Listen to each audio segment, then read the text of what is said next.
മരിച്ചുപോയ ആൾക്കാരെ സ്വപ്നം കാണുന്നത് മോശമൊന്നുമല്ല, നല്ലതാണ്. മരിച്ചുപോയ ആളുകളെ സ്വപ്നം കാണുന്നത് ഒരു പേടിയും പേടിക്കണ്ട. പക്ഷെ മരിച്ച ആള് നീ ഇങ്ങോട്ട് എൻ്റെ അടുത്ത് പോരേന്ന് പറഞ്ഞാൽ നമുക്ക് പോകാൻ സമയമായി എന്നതിനർത്ഥം.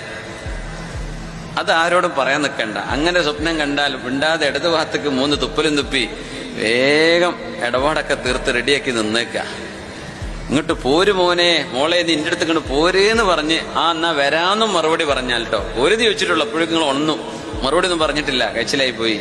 പക്ഷെ ഞാൻ അതാ വരുന്നു എന്ന് മറുപടിയൊക്കെ അവിടെ ഉണ്ടായിട്ടുണ്ടെങ്കിൽ സ്വപ്ന വ്യാഖ്യാനങ്ങളുടെ നേതാവ് അല്ലാമ ഇബ്നു സീരീൻ റഹ്മത്തുള്ളാഹി അലൈഹി പറയാ, അത് ദുനുവി അജൽ അറായി, സ്വപ്നം കണ്ട ആള് മരിക്കാനായി എന്നതിന്റെ അടയാളമാണെന്നാണ്. അല്ലാതെ ഇങ്ങനെ മരിച്ചവരെ സ്വപ്നം കണ്ടാൽ പേടിയും പേടിക്കേണ്ട ആവശ്യമില്ല. ചിലർ അങ്ങനെ പറയും, മരിച്ചവരങ്ങനെ സ്വപ്നം കാണും. ഇത്രയും നാളും പള്ളിയുമായി ബന്ധപ്പെടാതിരുന്നൊരു മനുഷ്യൻ റമളാനില് പള്ളിയുമായി ബന്ധപ്പെടുമ്പോ, ഖുർആൻ ഓതുമ്പോ, നിസ്കരിക്കാനൊക്കെ ഉണ്ടാകുമ്പോ, ഡെയിലി നിസ്കരിക്കാൻ വരുന്ന ആളുകള് ഇവനെ നോക്കിയിട്ട് കളിയാക്കും, പരിഹസിക്കും, മറ്റുള്ളവനെ നോക്കിയിട്ട് കണ്ണുരുട്ടി കാണിക്കും. കണ്ടടാ റമളാന്റെ സ്പെഷ്യൽ എന്ന്. പ്രിയപ്പെട്ടവരെ, നീയെങ്ങാണം അവൻ അള്ളാഹുവിൽ നിന്നും അകലാൻ കാരണമായാൽ പിന്നെ നിന്റെ അമലുകൊണ്ട് എന്ത് പ്രയോജനം? അസാ അൻ യകൂന ഖൈറൻ മിൻഹും, നിന്നേക്കാൾ അള്ളാഹുവിന്റെ അടുക്കൽ ചിലപ്പോൾ ഉത്തമരാകുന്നത് അവരായേക്കാം. അതുകൊണ്ട് നമ്മൾ ആരെയും കളിയാക്കാൻ നിൽക്കേണ്ടതില്ല.